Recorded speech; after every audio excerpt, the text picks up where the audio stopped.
Herd mentalists, no time for a silly interview this week. When you listen to the work that's gone into this episode, hopefully you'll understand the time constraints. Quick update. Currently the show is at almost 1/4 of the goal with monthly tithers. I'd like to keep the show free for those who can't afford to contribute to the herd, as herd wisdom should be freely accessible. If you can, however, afford $2, $5 or $10 a month, please head to herdmentalitypodcast.com and click the support tab to set up a small monthly micropayment to help make this sustainable. 10% goes to kiva.org to help women in developing countries lift their education. I'd like to read you an email I received from this week's guest, Bernard Gaynor, after we recorded. Hello Adam, I've listened in and am very happy. You've done a good job of removing the ums and ahs. I'm sorry about the sound quality at my end. I would love to keep debating you over time. I'd be interested to know what your response to this question is. During the interview, we spoke briefly about the burqa in Saudi culture. You believe that a decision re the burqa should be made on the assessment about what is better for society. But why is that a reasonable basis for making a decision? If there is no objective truth and all things are subjective, couldn't another person argue just as rationally, logically and with as much validity that the decision should be made for a different reason entirely, the best interest of themselves personally, which is a factor that could be considered logical, or even for some random illogical reason, such as whatever makes the most butterflies. Also, who is the authority to make the decision about what is in the best interests of society? Why is your assessment better than mine? Or why is mine better than yours? In fact, in a world of subjective morality rather than objective morality, why should any person be forced to accept the view of others on any issue? I'm not saying that atheists do not have a sense of morality, but if there is no God, then they are only moral by their own standards. They are not actually moral by any objective standards, and neither is anyone else. And if all standards are subjective, then all are good or bad, not based on the truth, but only on the view of the beholder. This means any action can be good or bad at the same time. In a subjective world, couldn't we both be right and wrong at the same time? More importantly, what does it matter? In 80 years, both sides of the argument will be dead. It will be gone and of no consequence to anyone. So in the long view, whatever decision is made is meaningless. It has no impact on good or bad, except for what counted at the time of the decision and the whim of the decision maker. All the best, Bernard. So rather than respond myself, I'm herd sourcing responses. Record your response to the interview or this email and send it to me at adam@herdmentalitypodcast.com to be included in next week's show. Please keep it under a minute. Top 5 responses will make the show. Now, onwards and upwards. Take care, everyone, and enjoy the pagan season. Welcome to The Herd Mentality, an eclectic weekly mix of atheistic and humanistic conversations with complete strangers. I've never met them and they've never met me, but we're throwing caution to the wind, taking a risk with a dodgy internet connection, and God willing, get an interesting conversation for you to listen to. I'm your host, Questionable Adam, at Adam Reeks on Twitter, and it's time to meet our guests. Ladies and gentlemen, welcome to the Herd Mentality podcast. With me today, very special guest, Mr. Bernard Gaynor from Queensland. How are you, sir? Not too bad, Adam. Thank you for having me on the show, and I guess considering it's season, I wish you a very Merry Christmas at the outset. Well, thank you. I wish you, in reverse, I wish you a very merry pagan ritual. Now, tell me a little bit about yourself. I understand you're an Iraq veteran? Yes, so I left school and went straight into the Army. I was still in the Army Reserve while I was finishing Year 12, and I spent 16 years in the military, went to Iraq 3 times. I was an intelligence officer, and it was a job that I certainly enjoyed. I loved a great deal out of the Army, and I would recommend it especially to young blokes. It is a job, I think, tailored to young blokes. Once you start getting a bit older, it does become a bit difficult. It's a young person's game. Yeah, I understand that. With with a family, it's hard work. It is, especially moving around, although when our children were younger, that wasn't too difficult, but we got to see a lot of Australia that I don't think we would have otherwise, so that was certainly fantastic. Yeah, good. It's a country worth travelling. Certainly is. And I understand also you've dabbled in politics. Yes, I got out of the Army to get into the political fray. I focused on minor parties because I feel like I can express myself a lot better in minor parties without the constraints of towing the line. Yeah, so I've enjoyed that, and certainly there's some things I'm very passionate about. Are you currently a member of a political party? Yes, I am the State Secretary for Family First in Queensland. Rightio. What are your goals? Well, politically, I want to see policies put in place that really protect family values. Families are a critical element of society, and families break down. There is no amount of money that government can spend to fix the problem. When you have strong families, you have a strong society. Very well. Well, we'll touch upon that because I have a suspicion that our views differ greatly. especially when it comes to the views of homosexuality and abortion. So let's jump straight in the deep end, shall we? Uh-huh. I wanted to ask you, why is homosexuality wrong? Yeah, so I've got a Catholic background, a Catholic understanding of these things. The purpose of sex is to create life. That's its aim, that's its goal while we have it. And homosexuality perverts that. It is not designed to create life, and it's a perversion of the sexual act. So, and in a nutshell, that's why homosexuality is wrong. As simple as that? Simple as that. Are people born homosexual? That's a good question. I think some people certainly are born with inclinations that way. Also, I think very much that it is a behaviour that can be developed over time. And it's ungodly? Does it go against what God wants? Yeah, it certainly does. A more fundamental question than is homosexuality wrong is, does God exist? Which probably won't solve in this episode. But if you believe in God, if you believe in objective good that flows from that... In your view, homosexuality is clearly wrong. It's very clear-cut. It shouldn't be done. That's correct. Yep, pretty simple. Do you know about my history at all? No, I don't. I was the first student from Australia to go and live overseas in France with a gay host family. So I had 2 host fathers for a year. Okay. I was curious as to your thoughts on whether or not you see that as being sinful. No, I don't see that as being sinful at all. I think 2 men can live together without committing any sin whatsoever. And it happens all the time. 2 brothers, 2 mates, there's nothing wrong with that. And there is nothing wrong with 2 men who love each other deeply, care for each other deeply, living together. It's when they misuse the sexual act, that is when it becomes sinful. Now, if someone else was to live with 2 homosexuals and not engage in homosexual behaviour, then I don't see why that is necessarily sinful in itself.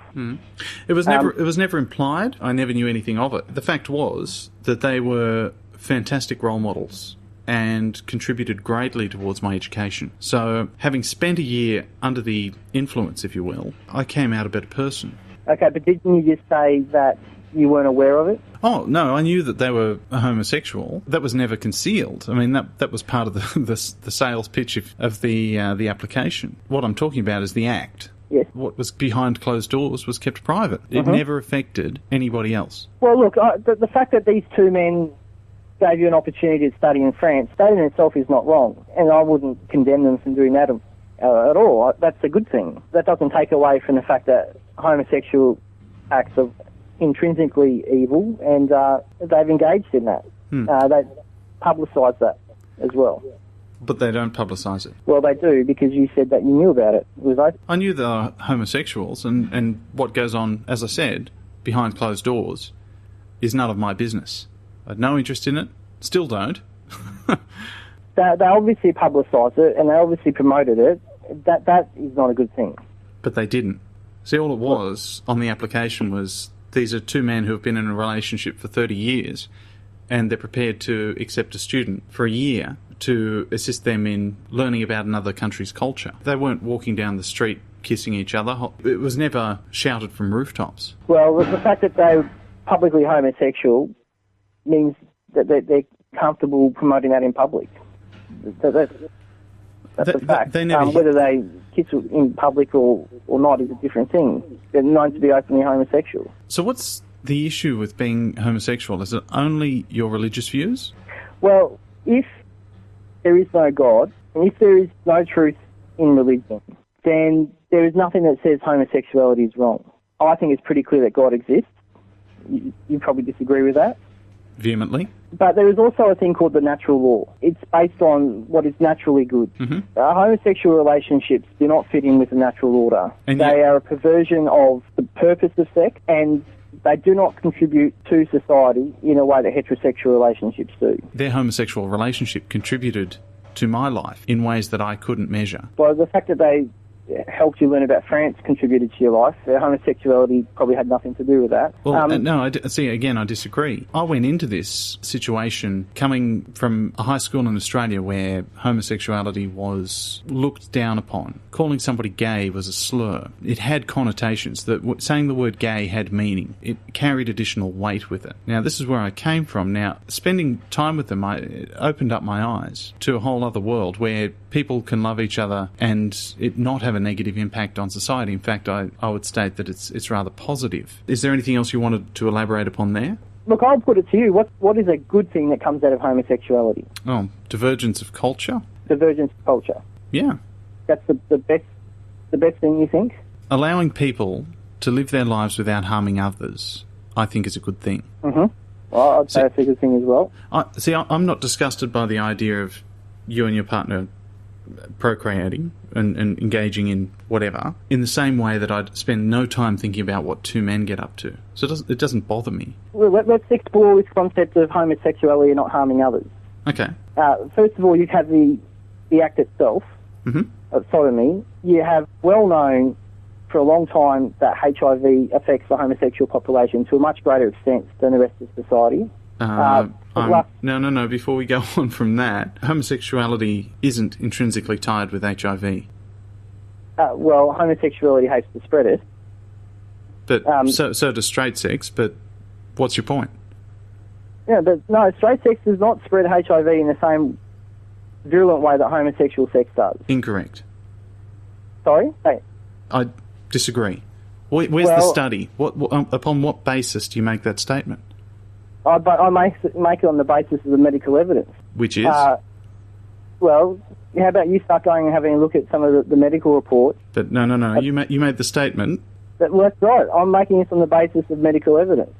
Homosexual act, let's face it, it's a lot rougher. It's in an area of the body that tears a lot easier, and there's quite often blood involved. Oh, come on. Homosexual sex is inherently more dangerous than heterosexual sex. I disagree. Well, you should start talking to some doctors about this. If we're interested in helping other people and not hurting other people, then that certainly is something that should not be hidden or shunned away or something we don't talk about, because it's the truth. Okay, everything you described there also takes place in heterosexual sex. Not to the same extent, in any way, shape or form. But again, you've made a statement there that isn't backed up, and telling me to go and speak with the doctors about this without citing evidence doesn't provide any additional strength to the point. Well, look, I'm the one that's happy to accept the word of doctors about this. But which doctors and in which peer-reviewed studies? Well, we could sit on Google all day and go over this. It'd be quite easy for me to sit down and start dragging up documents. Well, I'll tell you what. When you have a study, and I've got plenty of scientists who listen to this show, send me through the study. I'll have you back on the show, and we can discuss that particular topic then. Yeah. All right. What was another point you wanted to discuss? Again, looking at a society that doesn't hurt other people. If you look at the gay movement's right in Australia, for instance, it has become so powerful that it is affecting other people. And now, I don't want to make this about myself, but the truth is, in the military, you cannot say anymore that you don't support same-sex marriage. How's this bad? Same-sex marriage isn't even legal anywhere in Australia except the ACT, and it may only be there for 2 more days. But you cannot, in the military, say you don't support same-sex marriage. The military personnel can put their uniform on and go and march down Oxford Street in a rally that has in its constitution a political aim and goal. So there are different rules for different people. Why does this make you angry? Because my rights and the rights of any person that doesn't support same-sex marriage in the military is being infringed. One group can say they support it in their uniform. Another group can't even say they disagree with it in their own home. So the issue is that people are getting rights, and those rights are rights that you disagree with. The issue is that rights have been taken away. How have you lost out in that? Because I can no longer serve in the military. I can't even go to work because I don't support same-sex marriage. So, no. So a year ago, that was not the case. Okay, I apologise for speaking over you. That was not my intention. No, that's all right. But don't you see, if it was a level, fair playing field, and some people supported same-sex marriage in the army, they'd be free to say it, and other people who didn't support it would be free to say it as well. But it's not a level, fair playing field. Only one group can state their support, and they can do it in uniform. The other group can't even say it in the privacy of their own home. So it's made it harder for you to criticise somebody else's rights? Well, there is no right to same-sex marriage anywhere in Australia except the ACT, and that may well be extinguished in 2 days' time. May well be, but the global trend suggests otherwise. Well, the global trend also suggests that when you legislate for same-sex marriage rights, you legislate to take away rights from other people. For instance, in England, there are now legal cases underway to force churches to marry same-sex people. Now, that is infringing on the religious rights and beliefs of other people. Right. I don't see how you can fail to see that, but it's black and white. If I'm entitled to my religious belief and I can no longer practice it, then my rights have been taken away. But it's removing bigotry? I don't think it's removing bigotry at all when some people can no longer practice their religion in public anymore. That's enforcing bigotry. Well, okay, practicing your religion in public, this is... Okay, I take your previous point. I'll ask you this question. You're a big proponent of having more Christianity in the army, correct? I am Catholic. I'm a big proponent of Catholics being able to practice their faith in the army. Okay. What are your thoughts on, say, Australian-born Islamists being able to practice in the Australian Army? Well, one of the things I like about your show, Adam, is that it doesn't hide away from questioning religion. All religions are an idea, even Catholicism, it's an idea. No idea should not be questioned. Right. There is no idea that is above questioning. So when it comes to talking about Catholicism and Islam, for instance, the worst thing you can do is say they're both the same. Because what you're doing is saying we're not going to question either of them. So you need to look at the ideas that are proposed and determine whether they're good ideas or bad ideas. And based on whether they're good or bad is whether you determine whether to support them or not. See, I'd go one step further and say which one has a basis for being evidenced. You know, what can we demonstrate actually is real? If there was a Christian God and not a Muslim God because he came down and he spoke to people and everyone was able to write down exactly the same experience, then we'd begin to have some sort of knowledge of data where we could say, yes, this is real. But we don't have that. And my feeling, looking in on this, is that you're preferring one religion over another, whereas a secular point of view would say it doesn't matter, no religion can come in. Having religion involved in politics and army and so forth, I think is a terrible idea. Well, have you ever served in the army before? No. Okay, well, I'll tell you why it's not a terrible idea and why it's a fantastic idea. When you go to war, you put yourself in a position where you might lose your life. Now, for someone like you who doesn't believe in God, you might think that there's nothing afterwards, so it doesn't matter. Right? But there are lots of people in the military, just like the vast majority of people in Australian society, who are Christians. They do believe in something after, and Christians, Catholics, have religious practices that help them prepare for the next life. Now, what you're suggesting is that you have a military where people who believe in the next life and who are put in a position where they may well face it today or tomorrow or the next time they go out are not allowed to prepare for that. Now, if you want to have a military that's effective, where soldiers are prepared and in the mental state to do their job, telling them not to think about death, which is what you say when you take religion out of the military, is not a very good way of going about that. Now, my great uncle, for instance, he died in World War One. My father's actually done a fair bit of history on this. He was sniped at the Battle of Brunseen on the 4th of October in 1917. Now, before that battle, he went to Mass and went to confession, and he was prepared to meet his Maker. You take religion out of the military, what you were saying is that people who join the army are going to be given no opportunity to meet their Maker. And that's not a very good thing. Okay. I appreciate your point of view. I had on this show, in episode 17, 4 ex and currently serving US Army personnel. Mm-hmm. One of them came on, and this was one of the reasons he solidified his position on atheism. His name was, his Twitter handle at least, is @ZoneCoverageOf3. And he said, when I arrived there, the people who were most enthusiastic about going and killing somebody who believed in a different God were the Christians. And I feel what was implied there is that an atheist doesn't necessarily have anything to live for because we don't believe in an afterlife.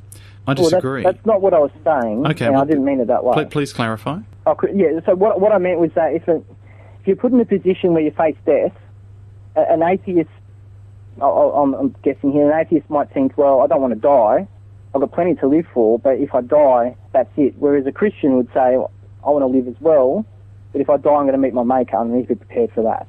That's what I meant. Yeah. Okay, so of the two, having heard your explanation there, which one's going to make the best decisions for them and the people around them and the potential victims? Well, I don't think that's a very good question, really. The one who will make the best decisions is the one who has the best understanding of the battlefield, the best understanding of the enemy, the best understanding of their own mission and objectives. That's the one that will make the best decisions. Mm-hmm. But I would just go off on a tangent here. Mm. There is a very logical just war theory that has come out of Christianity. And I'm certainly happy to be shown one, have not seen any logical just war theory that comes out of an atheistic belief, apart from one that says our side is right, therefore whatever we do to make our side win is justified. Can you give me an example? Well, no, I can't, because there is no example of just war theory from an atheistic point of view. Sorry, the just war theory?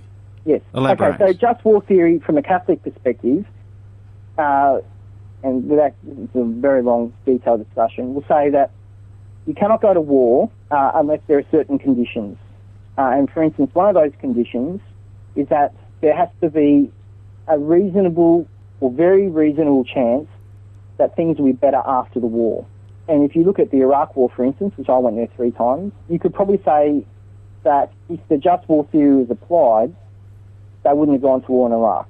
Mm-hmm. Because... Just to butt in, do you know why we went to war with Iraq? That's a very good question. I think if you ask 100 different soldiers, you'll get 100 different answers. There's a whole bunch of different factors, and I think it's one of the biggest problems of the actual war itself, is no one can give a clear-cut answer about why we went. Exactly. And in exactly the same way, when you ask 100 different Christians about what God is, you'll get 100 different answers. So the war was based on insufficient evidence. Would you agree? Look, I think that there were good reasons to go to war in Iraq, but I don't necessarily think that just because there are good reasons to go, you should go. We were told that there were weapons of mass destruction, and there weren't. Yes, that's the case. And we were told, and we're also told that God exists, and there's no evidence of it. See, there's a parallel here. Well, I think you're comparing apples with oranges here. I'm talking about the logic behind the way in which we make decisions. Mm-hmm. There is a parallel that can be drawn there. The parallel would apply if there was no God. And it would also apply if the evidence that there was weapons of mass destruction, all the evidence was based on nothing. Now, we know for a fact that Saddam Hussein gassed Kurdish villages. Mm-hmm. That's being well understood. That's weapons of mass destruction there. And we also know that the Iraqi military believed they had these weapons. They thought they were going to win the war for them. So it's not... Look, there are lots of flaws in the reasons for going to war with Iraq. I'm more than happy to accept that. I don't think it is as clear-cut as saying that there weren't weapons of mass destruction. But that was the main reason we went. In any case, I don't think that was the main reason we went, you know. And again, this is a whole different topic. But I think one of the main reasons we went was because the United States wanted to send the message, I guess, to the Islamic world that they needed to start sorting their act out with regards to terrorist groups, and they thought Iraq would have been the best way of doing that. Now, you could say that's a good reason or a bad reason, but I think that's the main reason. It certainly wasn't articulated very well, but that's what I think the main reason was. I think we'll leave that topic as is. Yep. But I did want to ask you, and just drag it back to the homosexuality thing. I had one question that I wanted to ask you. It's the only question I've prepared. Okay. I understand you have a family. That's correct. And you have several children. Mm-hmm. And they're quite young. They are. How would your views on a particular child change if at some point they said, "Dad, I'm gay"? Well, it wouldn't change my view on the topic. Let's go back to what you said, or you asked me something right at the start, whether people are born that way. Mm-hmm. Some people certainly have inclinations, and it's not out of the question that this could be something I face in the future. It's certainly something I don't want to face in the future. Well, I hope I don't. It would not change my view on what's objectively right or wrong in one way, shape or form. And it would not certainly mean that I no longer love my child. But I think this is something that needs to be understood. And I certainly get a lot of vitriol from people who hate-filled. I'm not. If I believe that you're going to do something, if you're going to see you suffer for it, if I didn't love you, then I'll let you go ahead and do it. It's because I do love people, want the best for them, that I speak up about this. Now, you still love the child. Does not mean that you support what they do. It's exactly the same as if I had a child who got married and then divorced and married someone else. Still love the child, I'd not support what they do. Interesting. I appreciate it. That's all right. All right, that's a wrap. Good work. Well, no, thanks for the opportunity, Adam. Was it what you were expecting? Yeah, pretty much. Look, I prefer to write because I think better with my writing. I do have a question for you. Yeah, bring it on. And I guess this goes to my fundamental belief in God. Yeah. If God didn't exist, there would be no good. I disagree. Why? Because morality is not from the Bible. Yeah, but I'm not even talking about the Bible. But you don't get your morality from God either. No, I disagree with that.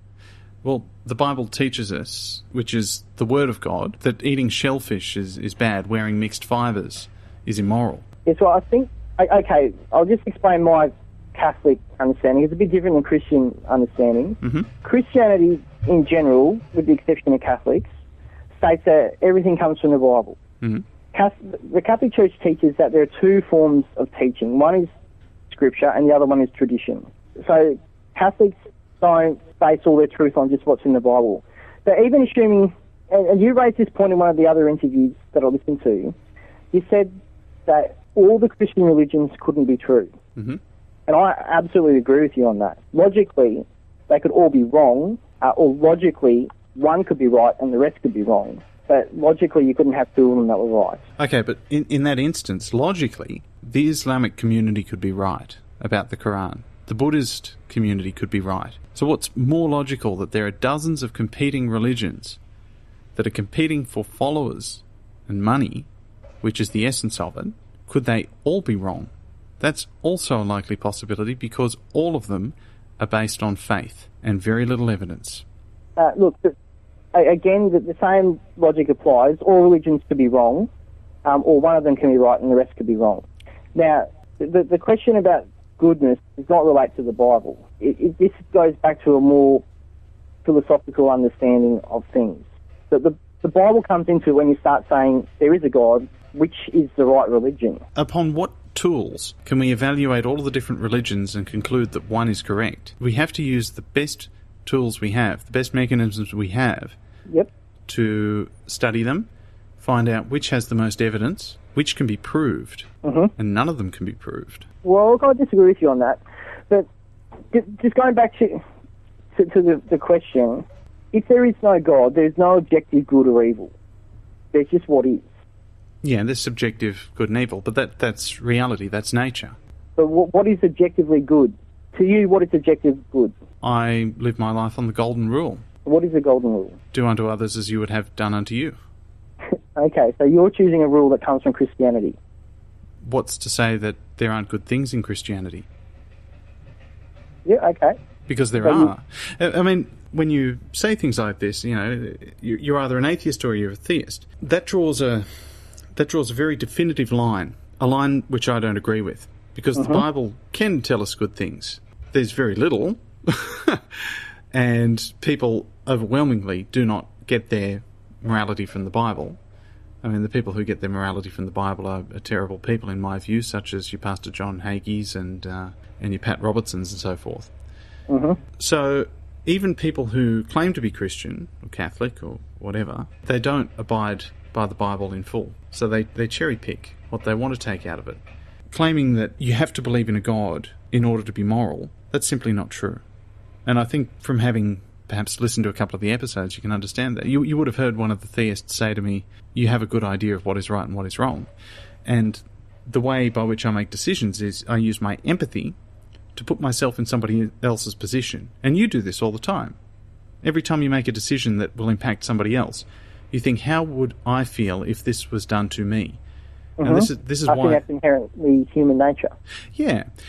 Now, not being gay myself, I can look at somebody who's in a homosexual, or not even in a relationship, just a homosexual, and say, if I was this way, from birth I felt that I haven't made a decision, I am gay. It's just who I am. I would not want to be persecuted for that. I would want to be treated as an equal. I wouldn't want to feel like an outcast or a pariah in society. So that's why I fight for equal rights for homosexuals. I'm asking you, what is something that is objectively good? So it's not based on your understanding of what is good.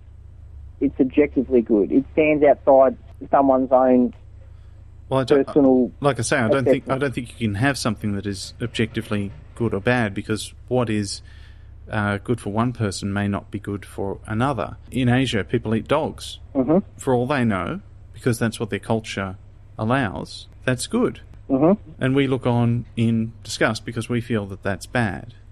Okay, so if there was a culture that had developed an understanding, for instance, that a child had no rights until it was 2 years old, and until the child was 2 years old it could be killed or put down or whatever you want to call it. But just because, okay, I understand where you're going with this, but just because that culture deems that to be good doesn't mean that I do, or that our culture does.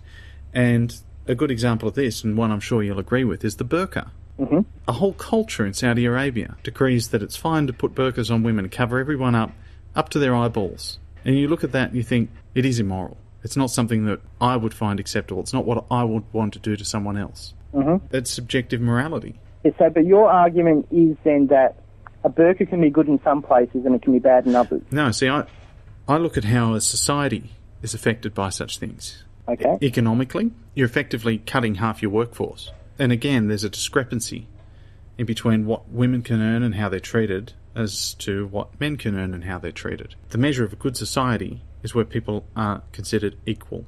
Regardless of how they are born, they are considered equal. Why? Why is that the measure of a good society? Because there are fewer discrepancies. There's fewer people feeling persecuted and left out and disadvantaged. Okay. And you can look at Sweden, for example, for this, where gay marriage is legalised and women account for half of the parliament. Now, what you're saying, and this is where I really struggle with atheism, because what you're saying is that in your understanding of what's right and good, this is what should be, but then I could listen to a Saudi cleric explain quite rationally and logically, according to their understanding of what's right and wrong, why they have their culture. Now, if there is no such thing as objective good, then the truth is that neither of you are right and neither of you are wrong. Correct. So which has the best outcome for a society? But that doesn't matter. It does, because it's real and it affects people. But it only matters to you. You know, I guess what I'm saying is you have logically, rationally come to your assessment about what makes a good society, and unless you put forward the argument that your assessment is the good assessment and everyone else's assessment is wrong, which is kind of giving yourself godlike status, then someone else is entirely, if there is no such thing as objective good, entirely reasonably able to come up with their own assessment and make their own decisions and argue for their own position about what's good in society. See, I don't claim to be correct. I claim to evaluate the evidence, look to countries where scenarios such as these have been deployed, and regard the results and take that into the equation. So I'm using evidence wherever possible to come to the best conclusion. It's not to say I'm always right, because I'm quite happy to be corrected. And I applaud you for it. I really do. I think you've taken the time to ask the question, you've asked it honestly, and you're really trying to wrap your brain around it in regards to the atheism thing. You're struggling with the concept of objective reality because that's what religion teaches. It teaches that this is the word of God, it must be objective. No, I wouldn't categorise it that way. I would have this debate even if I wasn't religious. But I would have this debate about the existence of God. Right. Because you come to the conclusion that God exists doesn't necessarily make you religious. Well, it does. No, because there are people who believe in God that aren't Catholic, aren't Hindu, aren't Buddhist, they're spiritual. They don't follow any religion. They're spiritual. I would say that they accept the fact that we didn't come out of nothing. Han, when you say the fact that we didn't come out of nothing, you see that you've got to be careful with the words here, because the best evidence that we have suggests that we did come out of nothing. The question then is how. There is no evidence anywhere to suggest that anything came out of nothing. If something could come out of nothing, the whole scientific basis of the world and the laws that we operate in would be rendered obsolete. They would crumble? It would be chaos. Okay. The reason we're able to make this telephone call and use mobile phones and so forth is due to the quantum effect, in which particles blink in and out of existence all the time. Even in a complete vacuum, things are popping into existence and popping out. The quantum effect. It's real, it's observable. So it does happen, and it's the basis of the modern communication era. So the laws that govern that does not blink in and out of existence. The communication technology is based on something that is observable. It's based on objective reality. It's not based on anything subjective. And look, I'm no expert on the technology, so I can't talk with a great deal of expertise on this. But if it was subjective, then those things that jump in and out of existence, as you talk about, would do it whenever they wanted, as opposed to when we know they would, which would mean that we could talk. I do happen to have some degree of expertise in the IT field, so I feel it might be a little challenging or tiresome, or if I were to go all the way down that. But what I will do is say, just take a look on YouTube or on the internet for an experiment called Schrodinger's cat. Schrodinger's cat? Yeah, Schrodingers, Schrodinger's cat. And it's an experiment about quantum. It's an interesting thought experiment, so there. I'll look into that. Yeah, look, I appreciate it. I'm not sure we're quite finished on the realms of morality. You're asking really good questions, and you're asking them honestly, so that I admire. Well, I think you're answering them. I would say that you're answering them honestly, though. And you're not doing it deliberately. And you don't think I'm answering them honestly? No, what you're doing is you're answering them based on a subjective understanding of the world. Which are exactly the same tools that you have at your disposal. Yes, but the world is not subjective. If the world was subjective, I could get up and say the sky is green. And the fact is, the truth is, the sky is a certain colour. Someone else might see it differently, but just because they see it differently does not mean the sky is a different colour. That's true. So how do you decide on what colour the sky is? You take a whole bunch of subjective views, you subject those views to a study, and you take the bulk of them that line up. So if you the bulk of them line up with what? Well, the bulk of them that are comparable to each other. So if you took 10,000 people and 9,000 of them said the sky is blue, you go with the consensus. I saw a thing on your Twitter today, the 10 sets of reason or logical arguments. Yeah. And the 10th one was that just because the majority of people believe in something doesn't make it true. That's true. So you have to also do experiments. There's different types of sociological experiments that you can do. Because a whole bunch of people believe something, it doesn't mean it's real. That's right. And that's how I view religion. But the reason I know that the sky is blue and that I feel that God doesn't exist is because I can ask a whole bunch of people what colour is the sky, and in their experience, which is something they can test and they can give to me in concise terms, they can tell me the sky is blue. If I ask 10 people, how has Jesus communicated with you, you will get 10 different answers. Well, maybe he does communicate in 10 different ways. Okay, he may well. But if that's the case, and he wants me, Adam, to know that that's true, why wouldn't he be communicating with everybody in the same way? Why would he be evasive about this? See, we're working on the premise here that Jesus is true and able to communicate with people, whereas looking in on this, I think that it's simply a case of mass hysteria and confirmation bias. I think your argument has some merit to it, but even if no one believes in him, that wouldn't mean that it's not true. That's true. Nobody believes in Ra, however, the Egyptian sun god, or Thor. So are those gods true or not? Well, some people believed in them. Believed. That's right. Very few people still do.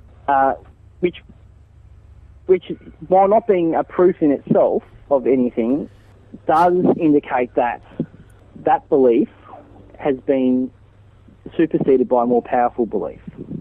Okay, one that is, again, based on equally little evidence. Well, that's what you would say, and I disagree, and we're not going to solve this over this phone call. And I guess the questions I was asking you were not really based about whether Christianity itself was true or not. It was more based on whether God exists. Yeah. Well, take the law of gravity, for instance. The theory of gravity. Well, there's a theory about it.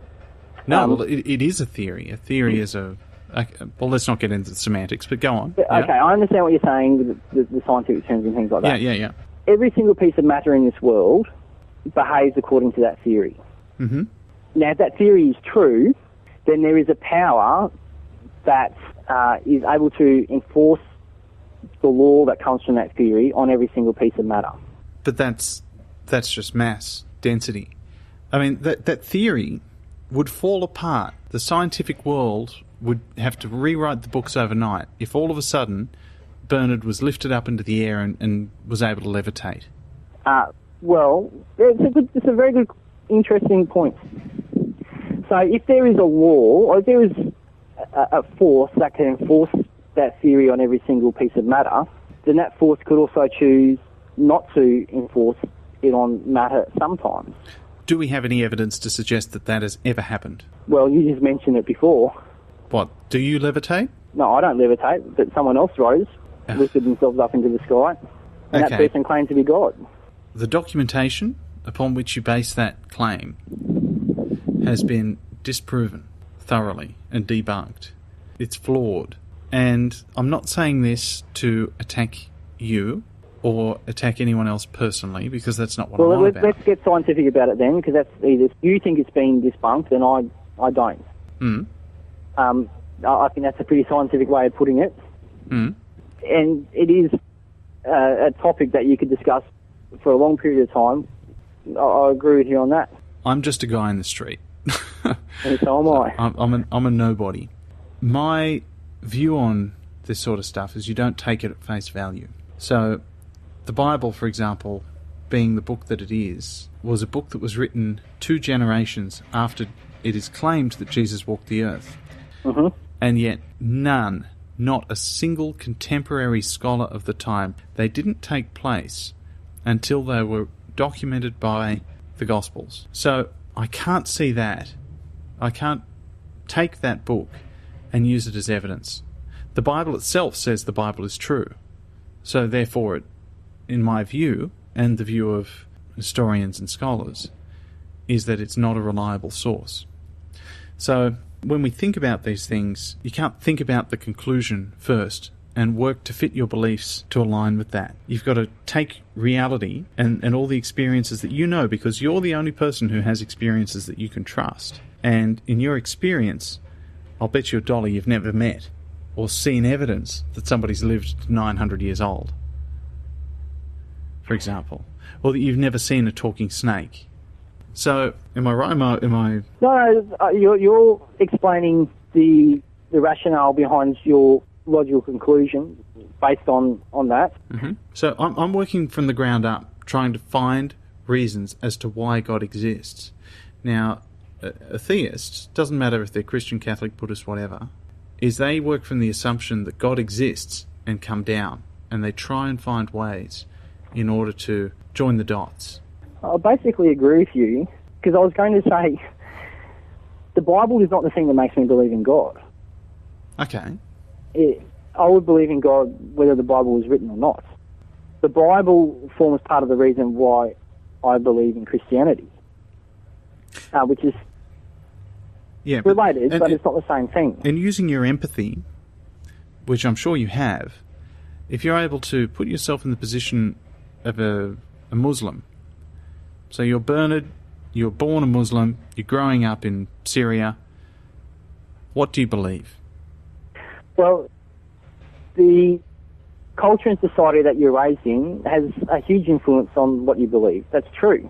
Exactly. And it's certainly true of yourself. We live in a culture that is more and more atheistic, and I think that you would be the last one to discount that culture and society in your own formation as well. But getting back to the question, and this is where you can't judge people about what they understand, what they know to be right. No single person can look at another person, look into their eyes, and say their soul is in this shape. This is what their soul is. I can't do that of anybody. I would never suggest that I can. But so could you look into somebody else's eyes and understand that they're believing in the wrong God? Yeah, that's something different. I'm not judging their soul, but there is objective truth, and there is such things as actions, and you can look at those actions and say for a whole bunch of reasons that those actions were good or bad. That doesn't mean you know the intent behind those actions. I've really enjoyed the chat. Well, I have too. I have enjoyed it. I'd be more than happy to have another one with you at some stage in the future. I don't want you to think like me. I just want you to think. I want you to analyse the possibilities. I appreciate the statement, and I would want exactly the same for you as well. I'll just say this. I'm glad that we've had a discussion and not a shouting match. I don't think that helps. No, it doesn't. And just in regards to Twitter, well, listening to your piece yesterday where you're discussing that, I find Twitter a very poor medium to debate and rationally argue with people, because you're constrained by space. The timing means that quite often you miss half the other person's argument before you've responded, and same to you.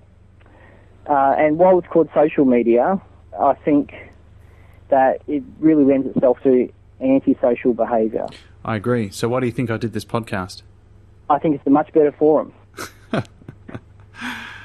Bingo. People are actually able to speak without the constraints. I concur. Yep. We'll wrap it up. Is there anything else you wanted to plug or any shout-outs you'd like to make? Look, if you want to have an interesting debate, check out my website. It's probably very different, or puts forward very different views than Adam's. But if you want to have, I guess, a detailed understanding of the way I think, then check that out. And the link? Yeah, the link is bernardgaynor.com.au. BERNADGAYNOR.com.au. Thank you very much. And Bernard, thank you for coming on the show. Thank you, Adam. It was an interesting debate. I'd love to have further debates with you in the future. There's a lot of ground we could cover. And Merry Christmas. Yeah, all the best. Enjoy your pagan holiday. No problem.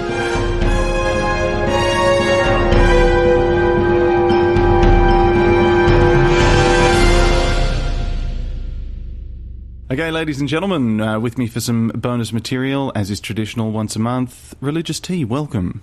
Well, thank you for having me. Pleasure. Pleasure. How are you? I couldn't be happier, because you've been going door to door from what I'm told. Yeah, that was unconvincing. It didn't happen. No, you were meant to be a Jehovah's Witness for a month. Oh, I was, but they wouldn't let me go door to door. But do they sort of say, okay, this is our jurisdiction? We're the only people who can door knock? I accidentally got into an argument with one of them. Oh, this will be good. You go into church as normal, and then you go to Bible study and you're chatting, and I didn't want to lie. I told them who I was and what I was doing and why I was there. That was fine. They were very accommodating about it. In fact, I did a local radio show really early on, maybe 1 month or 2 months in, and one of them said that she'd heard it and she prayed that I'd come. Oof. And I went, well, it's a prophecy. It's, it's done. Well done. You're the Messiah. So they knew, we were chatting, and they're pretty deep into not liking the Trinity. They don't like the idea of that. They stick to that. And she goes, other people think such stupid things like, evolution, take that. Oof. And that set off alarm bells? Oh, they weren't know. So you just get chatting and saying, I kind of said, oh, it's a bit awkward, really. And she went, why is that? Do you believe in it? So kind of, you're respectful, like, you are on your show. You go, well, it's not a case of believing it or not. It's just that's all the evidence suggests that's what happened. And, there's nothing to contradict it. It's like saying, do you believe in gravity? I mean, well, it happens, it works. And, so I kind of went on like that, and then they'd read a few of the Watchtower. The Watchtower are quite big, and Watchtower, of course, for those that are playing at home, is the Jehovah's Witness magazine that they send out It's monthly. a fine read. It's a very good read. Harry dies at the end. Spoiler alert. Yeah. In fact, every Sunday, instead of with the Christian kind of congregation, you get together, you have your pastor at the front, and he chats and he babbles and he talks about why the fact that he got a car for a cheaper offer means that God exists and is looking after him. Yeah. They instead kind of invite everyone to join in. So they've got microphones on sticks, and they go around all the people and let them join in. They go through and discuss one of the Watchtower articles, and the beautiful thing is the answer is hidden in that, not even hidden, it's hidden in plain sight in the article. And then people put their hands up and say the answer that they've been told to say, and everyone goes, "Yeah, I think that was really good." It's really programmed. It's really quite. Anyway, I digress. So yeah, we were talking about evolution. I was explaining why it was, and they had a few things that they read in the Watchtower that they brought up, and I said, "Well, you're not quite right there. That's That's abiogenesis. We don't know fully about that, but we kind of know a bit about some of the pathways that it would have done, and went over that. And one of the people I was talking to, who had been absolutely lovely from the moment I got there, really, really nice, really warm, really open, she was just getting more and more distressed. Not angry, just actually distressed. And there was tears in her eyes, and she kept trying to leave, but then kept having to come back to say something. And I'd stopped talking. I realised I was upsetting her, so I kind of let her go, and she kept coming back and adding more. And I realised after a few things that she said that we're having two entirely different conversations. That I was chatting about the fact that we were a bit evolved, and wasn't that nice? Wasn't that a nice process? And all she could think about was, if that's what he thinks, then he's not going to go to heaven. But more than that, if he's right, neither will I. Yeah. And that's all that was going through her head throughout the whole thing. It's challenging because and you'd know this, apostate material. They can't listen to it. They can't engage with it. They can't, they have to shut the conversation down. Exactly. I went to the special assembly, which was ever so fun. There was about 1,000 people there, and all from the area I'm in. And they even said that quite proudly, that of course we never read what material people give to us. We only stick to the Bible and the Watchtower, and that's all they read. That's it. That's as far as they delve, which is quite sad, really. It is. So they don't even get the latest on Angelina Jolie's lips. There's no. I had to tell them all that, and they no copy of TV Week. No, I don't know. They don't get a copy of TV Week. They must. How else do they know what to watch? Yeah, exactly. Hollyoaks or whatever. So, but no, it's quite sad. So you got into a big argument. Not big. I mean, I shut off. I realised that I was upsetting, and that wasn't my aim. I mean, it's fine to be a little bit, I guess the word is twatty on Twitter. It's fine. Someone says something silly, you put something underneath. Everyone has a laugh. Everyone pats each other on the back, and you move on. But it's hard when it's to someone's face, and to see that it's actually upsetting her. I'll leave it. But it was her who couldn't. She started it. So. She started it. Right. And so she was the only one who got upset, and because of that, you weren't allowed out on patrol.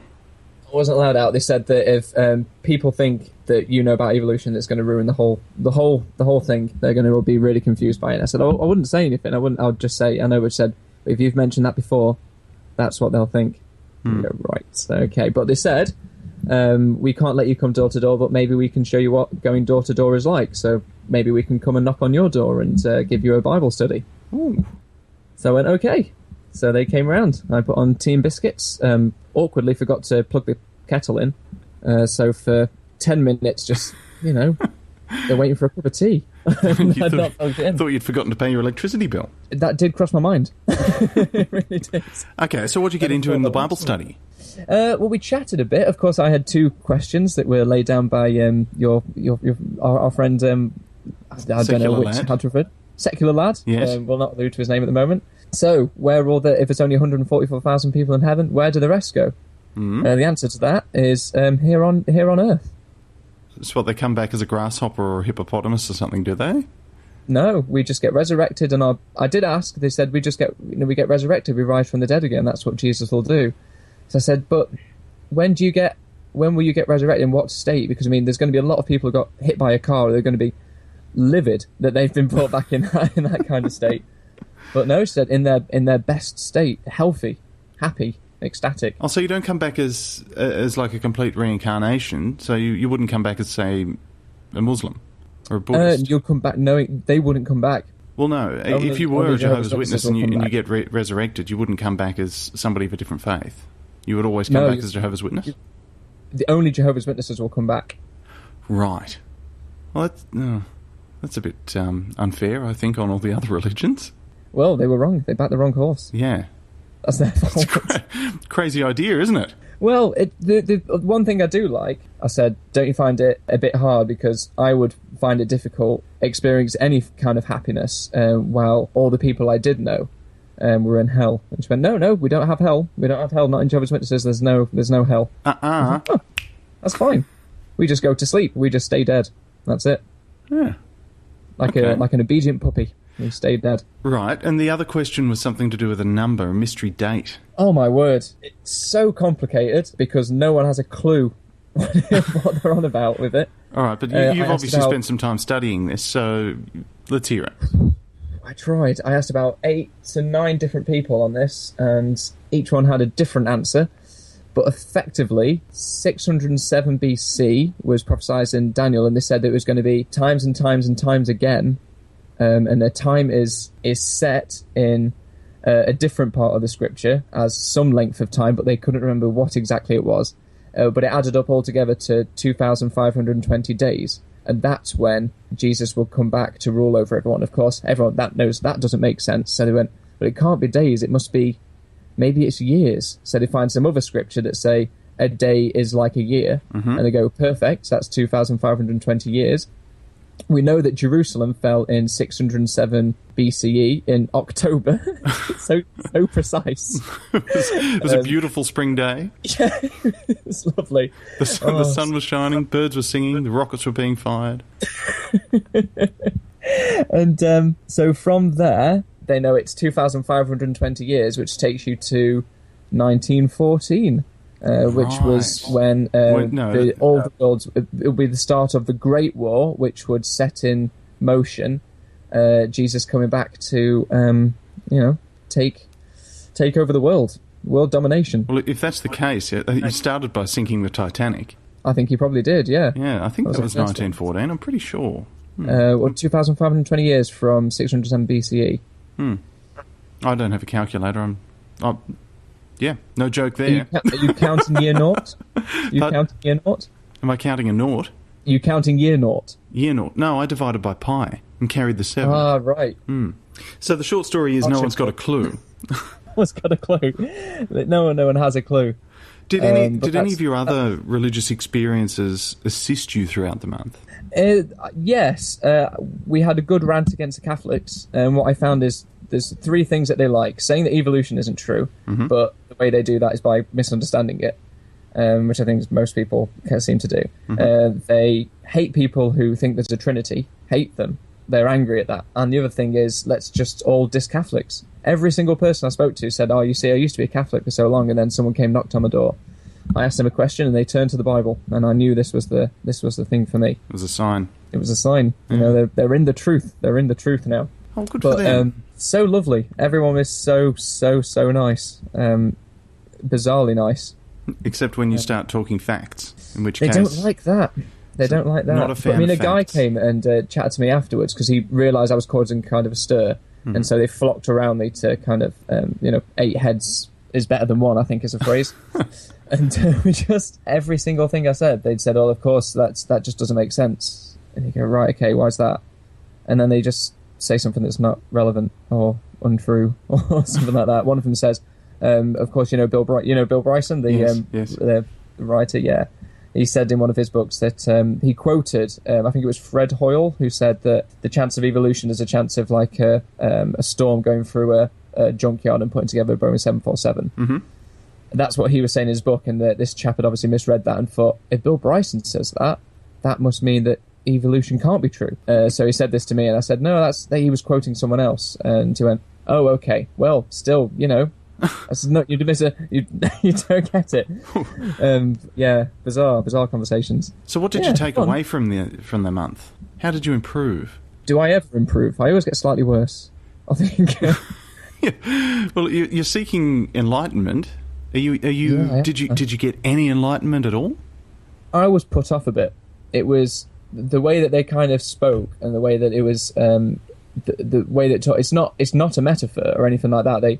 When they talk about like Satan, they mean it. It's almost juvenile, that the way they speak, the way they talk to each other, and it's quite odd to like look for. I mean, it's not a bad thing. It's just how they communicate. But it seems just smacked of, well, of course, if we do this, that will keep Satan away. Yeah, that'll be good. And they think like Satan's actually coming for them all the time, like he's not got bigger fish to fry like this.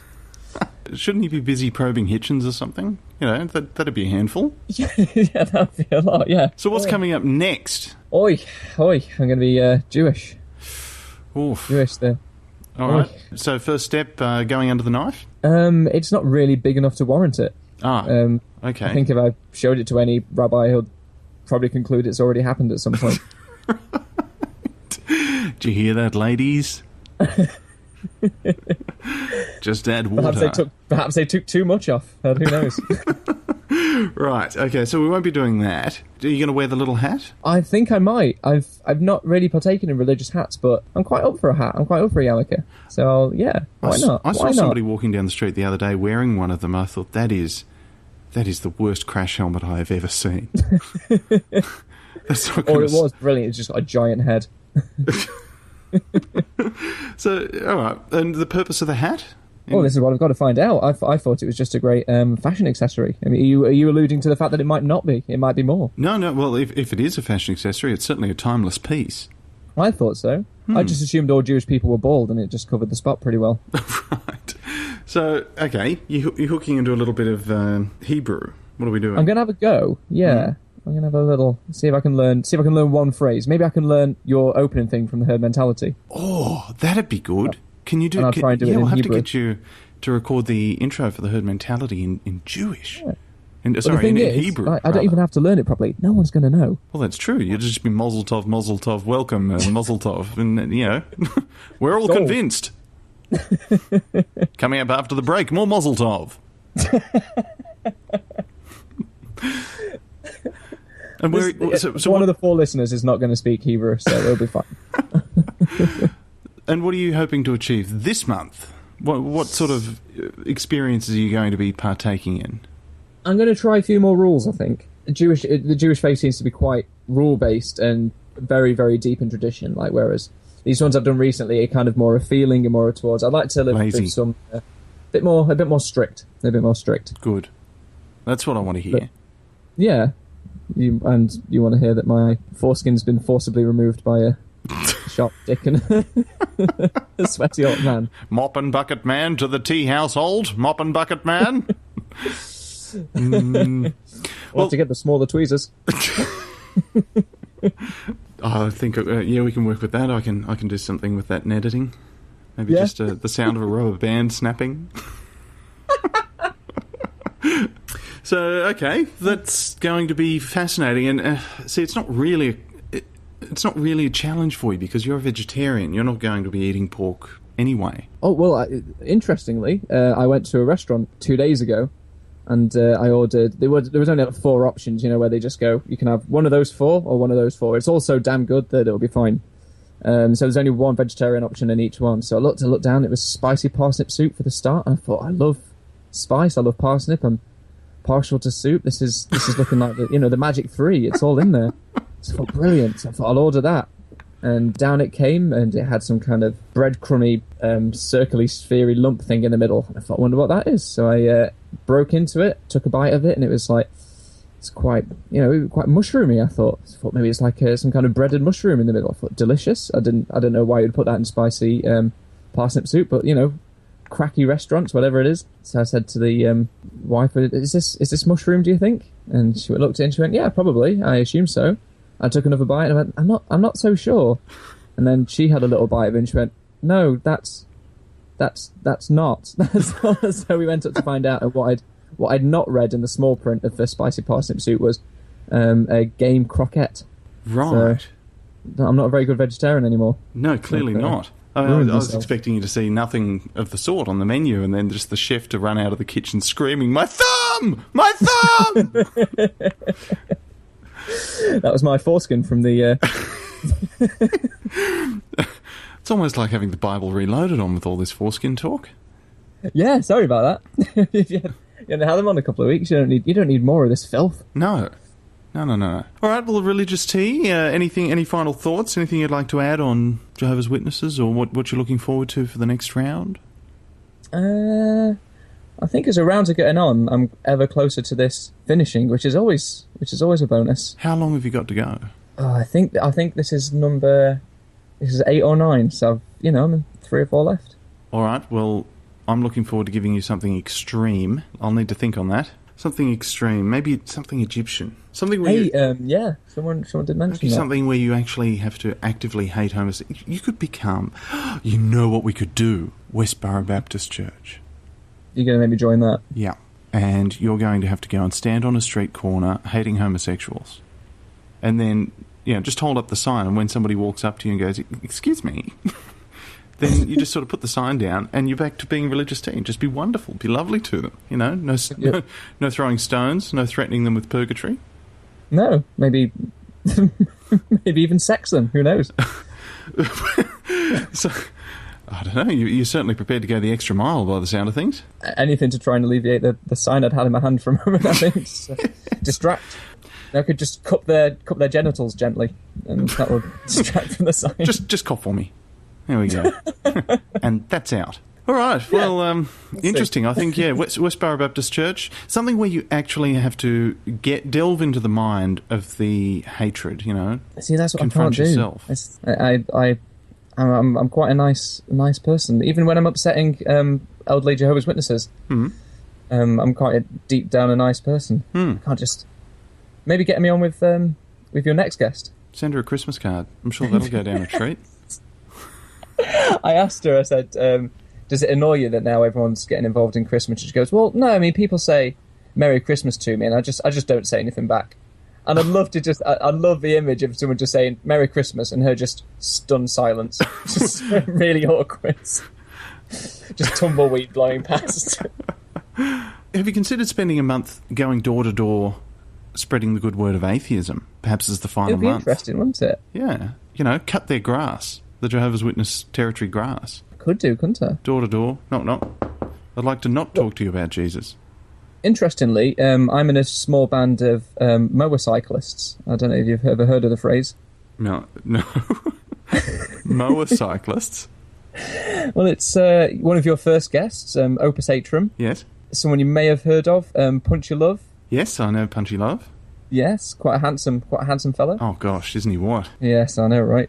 You might have David Riddle. You may have heard of him. Yes, and of course Jen August is our newest member. We are a form of motorcyclists that are interested in grammar and grass, and so we very politely help people with their grammar and grass. Genius. What does that involve? We've got quite a few rules. My favourite rule is grammar or grass. We play to win. Mm-hmm. We also, if you've ever heard of Spelling Patrol, yes, I love Spelling Patrol. Great account. But yeah, we've talked to them. We used to be just a motorbike gang, but then we thought that was not practical enough, a motorcycle. So we thought we'd cut grass as we're going. So hence the mower. And have you thought of some sort of intimidating name for this group? We're called the Hell's Riddlers. Hell's Riddlers. Yeah, see, that strikes fear into the hearts of one's enemies. But actually, we're so polite. So you'll blow your head off how polite we are. There's all these pleases and thank yous before pulling triggers, yeah? Absolutely. The world's most polite extortion ring. We've got decorum coming out of our arse.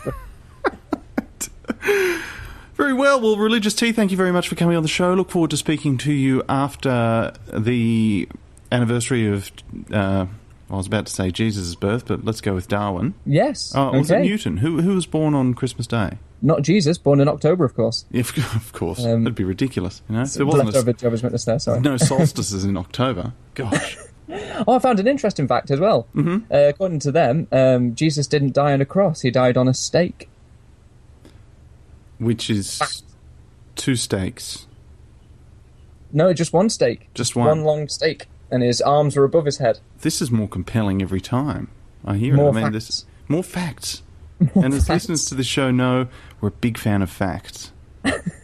Unlike that poor lady at the surface, who Religious Tea reduces to tears. It's one of the lowest points of my life, I think.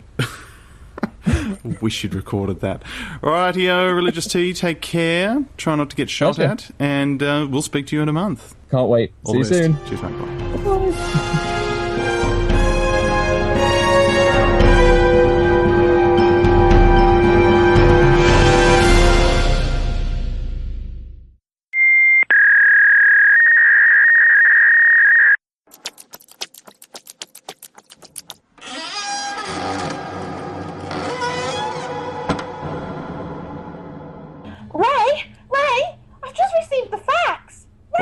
you again. What do you want? Right, there's a fax from Joel. He wants to meet. He wants his cock ring back. Ugh, fat chance, but why did you leave the cosmic fax on? Aren't we meant to be saving energy? Oh, Ray, never mind that. He's taken your Twitter handle, Ray. Your Twitter handle's gone, and he'll only give it back if you give him his diamond cock ring back, Ray. Oh, well, this is... Oh, Jesus. This is ridiculous. I just cannot cut a break. Listen, Ray. He says we have to meet at a neutral place where Satan resides, the Atheist Monument in Florida. 8 o'clock tonight, Ray. That is the only way we can get your Twitter handle back. Well, what about the cock ring? Well, I haven't got it, Ray. I used the cock ring to make the phone call to Twitter support. Raylene, you are the bane of my existence. I gave you your job back, and now all of a sudden, we are without Ray Comfort. I'm going to have to take up that stupid Ray Comfort LW handle again. I told you, Ray, that's not so bad. The LW can mean long wang. No. I won't have anything here that isn't factual. You know how I operate. Yes, I know, Ray. I've seen your wang, and there's nothing long about it. So, right. Well, what's our next move? Well, we've got to meet them at the Atheist Monument, Ray. If we're going to get a Twitter handle back. But I haven't got the cock ring. I know. Why don't we take your butt plug? What, the 8 horsepower solid gold butt plug? Yes, that one, Ray. It's still cooling down. It's too hot to touch. Don't I know it?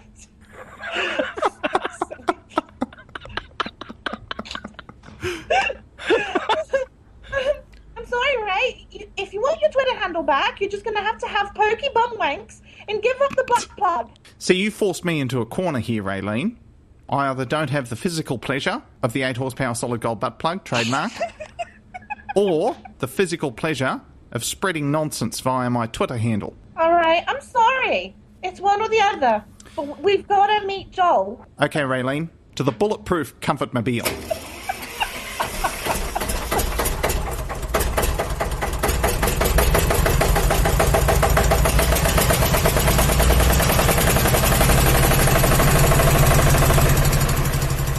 Okay, Ray, let's go. Let's take the Twitter handle back. Raylene, I'm just going to stay in the vehicle for a while where it's a little bit more secure. I'd like you to go and negotiate... Such a coward, Ray. There's nothing about cowardice here. I've got something that's very valuable to me. It's quite personal. I'd like you to go and negotiate the trade for the Twitter handle immediately. Are you talking about me, Ray? Am I personal? Am I valuable to you, Ray? Are you in the car or are you standing outside? Oh. Yes, well, there's your answer. Now, off you go. Oh. Joel! Raylene! Why, I thought my note said very clearly for Ray to come on his own with nobody but Jesus with him. Jesus has abandoned us. He's in the car. He's a coward. He doesn't want to face you, Joel. Did he bring the cock ring? Right. There's a slight issue there, Joel. I had to use your diamond cock ring to pay for the phone call where I got through to Twitter support. So You had to what? My granny gave me that cock ring. I need it back. That was my daddy's cock ring and his daddy's cock ring before me. That's been in my family for darn near 75 years. Well, instead of the cock ring, I've got this 8 horsepower solid gold butt plug. That does sound rather nice, actually. Where you got that at now? Well, let's go over to the car.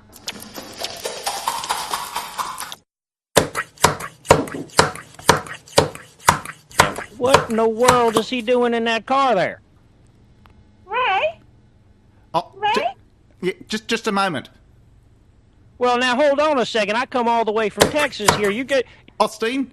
Hey, Comfort. Austin! I'll wait until you're done, man. Damn. Austin! Yeah, what? Now, Raylene's telling me some story now about how my cock ring is in a payphone and you're going to give me a butt plug instead. Just a moment. I'm just mopping up. You better clean that thing up before you hand it over. That's all I'm saying. I don't know that I want to touch that thing now. Raylene, did you bring the WD-40? Oh, Ray, you're back. Have you arrived? Well, he came anyway. Personally, to this encounter, All right, Austin, let's have the Twitter handle. Now, not so fast here. I said I wanted my cock ring, and you're trying to pawn off something that's been up your butthole. It is rather shiny, though, and I do like shiny. But I'm prepared to suggest a different trade-off here. Righto, Joel. I'm prepared to let go of Raylene, but not prepared to let go of the 8-horsepower solid gold butt plug. Could I at least use it for a night or something? Maybe, take it home to the wife? When you say share it with the wife, I'm unconvinced. I'm prepared to give you, probably 20 minutes in the comfort mobile. 20 minutes would probably do the trick. No, you know what? Hey, wait a second. You've been trying to get this Twitter handle for a long time. I think I can get more than 20 minutes on that butt plug. You said it's 8 horsepower? It's 8 horsepower, but it's turbo. Oh, wow. I've just been tinkering in the garage. All right, well, now, if we can turbo it up, I might take you up on the 20 minutes here. And that includes Raylene and her luminescent butthole, right? That's part of the deal? Look, you can have Raylene. Raylene, what are your thoughts? You happy to go? Thank you very much. No, Ray, you can't Just shush for a second. I'm in the middle of a negotiation. Hold on, I was flossing. What was that? Keep in mind, Ray, if I wanted to right now, I could bite my way through that bulletproof car of yours, bite you in half, and just take that damn butt plug if I so chose. I'm not doing that because that's not how Jesus would want it. Indeed, he wouldn't. Now, I must warn you, Joel, on the turbo setting, no one has ever lasted more than 12 minutes. You know what? I don't trust a grown man that can convince adults that Noah's Ark really happened. I don't believe what you're saying to me here, Mr. Comfort. All right. I think I can last 12 minutes. I think I could last 15 minutes while eating a banana. Raylene, I think you know how we're going to end this. Joel, lie down here. All right, now. And let me just pop this. Ooh. Let me just slide that a little to the left. Oh, Jesus, forgive me. Jesus, forgive me. Little north. Oh, actually, a little south, actually, if you don't mind. 22 degrees. Me or the butt plug? That's Celsius, isn't it? Because that's damn cold in Fahrenheit. To the longitude. Oh, all right. I don't understand sometimes with you Australians and your weird measurements and whatnot. Australians. The only Australian I know is that ridiculous Adam Reese. What a dickhead. Raylene, you know what to do with the turbo button? You've driven this thing before? Okay, Joel, are you comfortable? Man, am I. All right, Raylene. Set the timer for 15 minutes. All right. And action. Whoa. Oh,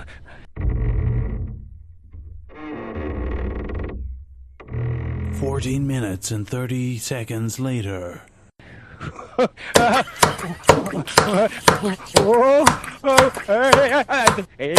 Jesus, help, Jesus, forgive me, Jesus, forgive me, Jesus, forgive me, Jesus, forgive me.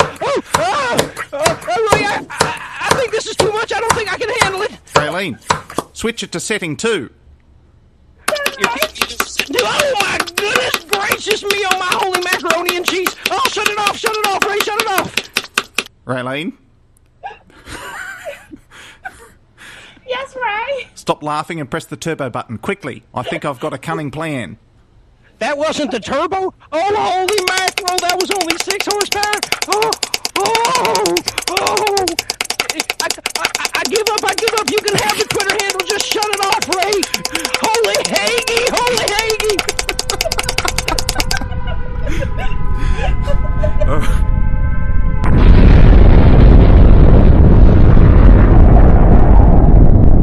Raylene? Yes, Ray. Take a minute's silence, if we will. Before you clean up this mess.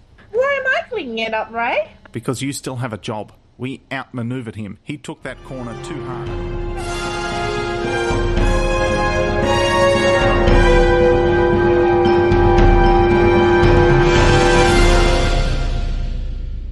This is starting to feel like one of those awkward blind date situations, like he was just trying to get us together or something. I'm flattered. Then transferred to Ray via Deepak. We're bringing Deepak back, huh? Yes, we are. Maybe Ray has his own cock ring. And when I say maybe, I mean definitely. See, this is the good thing about dealing with facts. pause for a second and just reflect on what my life has become. It's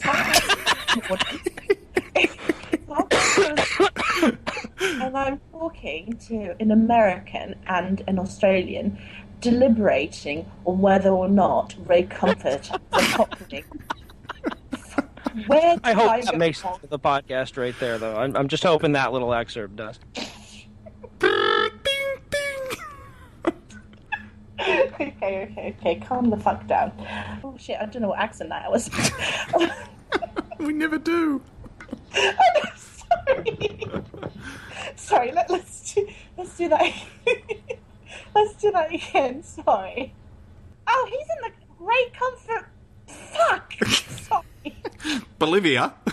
What did you say? Fuck off, Bolivia. Do we maybe have both of you come over to the Comfort Mobile to negotiate the trade, and Ray's hooked up to the machine? He's getting his money's worth out of it while he still can. I like it. All right, and we just hear the sound effect like from Titanic of this wet hand hitting the window and sliding down. What's the butt plug called? I forgot about it. It's 8 horsepower, right? And it's solid gold. Gold plated. Sorry, all my butt plugs are manually operated. I'm not quite familiar with those. Don't put that in the podcast. I don't actually have butt plugs. I'm not really into that. Sure. That's true. And anyway, my dad listens to this shit. I've already gotten into trouble for bum sex jokes, so better not put that in the podcast. Okay. When you walk over to the car, I'll just have a sound effect of something like a backhoe or a trench digger or something. And